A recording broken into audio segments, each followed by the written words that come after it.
সবাইকে সঙ্গীতা ভ্যারাইটিস ফুডে স্বাগতম জানিয়ে আজ হাজির হয়েছি দুর্দান্ত স্বাদের একটি পনির নিরামিষ রেসিপি নিয়ে। আশা করছি আপনাদের ভালো লাগবে। আমার চ্যানেলটা না সাবস্ক্রাইব করা থাকলে চ্যানেলটি সাবস্ক্রাইব করার অনুরোধ রইল। প্রথমে গ্রাইন্ডিং জারে অল্প পরিমাণ কাজু বাদাম নিয়েছি আর কিছুটা নিয়েছি চাল মোগরা। এর পরিবর্তে আপনারা সাদা তিল বা পোস্ত ব্যবহার করতে পারেন। আমি জল না দিয়ে গুঁড়ো করে নিয়েছি।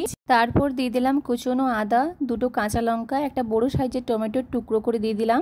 অল্প জল দিয়ে ভালো করে ব্লেন্ডারে ব্লেন্ড করে নেব। তারপর পনিরটাকে আমি নিজের মতো করে শেপ দিয়ে কেটে নিলাম। আপনারা যেভাবে কাটতে চাইবেন সেভাবে কেটে নেবেন। আমি এখানে 200 গ্রাম পরিমাণের পনির নিয়েছি। এইভাবে পনিরটা কাটলে পনিরটাকে দেখতে খুব সুন্দর লাগে। এরপর কড়াইতে তেল গরম হয়ে গেলে অল্প পরিমাণ লবণ দিয়ে দিচ্ছি। লবণ দিলে পনিরটা ভাজতে সুবিধা হয়, কড়াইয়ের গায়ে আটকে যায় না, ফিকেও লাগে না পনিরের মধ্যে। লবণটা পনিরের মধ্যে ঢুকে যায়। ভালো করে লাল লাল করে ভেজে নিয়েছি। আমার পনির লাল লাল করে ভেজে খেতে ভালো লাগে। আপনারা চাইলে অল্প পরিমাণও ভেজেও নিতে পারেন। পনিরগুলোকে তুলে নিয়ে আমি কুসুম গরম জলে পনিরগুলোকে দিয়ে দিলাম। তাতে কিন্তু পনিরগুলো খুব সুন্দর নরম এবং স্পঞ্জি থাকে। এবার দিয়ে দিলাম দারুচিনি, লবঙ্গ আর তেজপাতা, মৌরি আর জিরে দিয়ে দিলাম ফোড়নে। লো ফ্লেমে ভেজে নেব যাতে করে ফোড়নের মিষ্টি গন্ধ তেলে বেরিয়ে আসে। তারপর বেটে নেওয়া মশলাটা দিয়ে মিডিয়াম ফ্লেমে বেশ ভালো করে কষিয়ে নেব। মশলা যত ভালো করে কষা হবে রান্নার স্বাদ ততটাই ভালো হবে।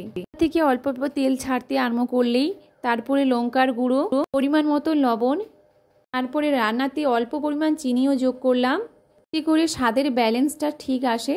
এই রান্নাতে হলুদ, ধনে বা জিরে গুঁড়ো ব্যবহার হবে না। মশলাতে এরকম দানা দানা ভাব হলে রান্নার সুন্দর স্বাদ হয়। তারপর পনিরগুলো দিয়ে দিচ্ছি। এরপর পনিরগুলো মশলার সঙ্গে মিশিয়ে 2-3 মিনিট ধরে কষিয়ে নেব। এতে করে মশলার সুন্দর ফ্লেভার পনিরের মধ্যে ভালো করে ঢুকে যাবে।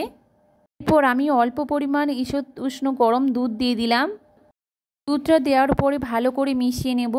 অল্প পরিমাণ গরম মশলা দিয়ে ভালো করে মিশিয়ে নিয়ে ঢাকনা দিয়ে ঢেকে দেব 2-3 মিনিটের জন্য।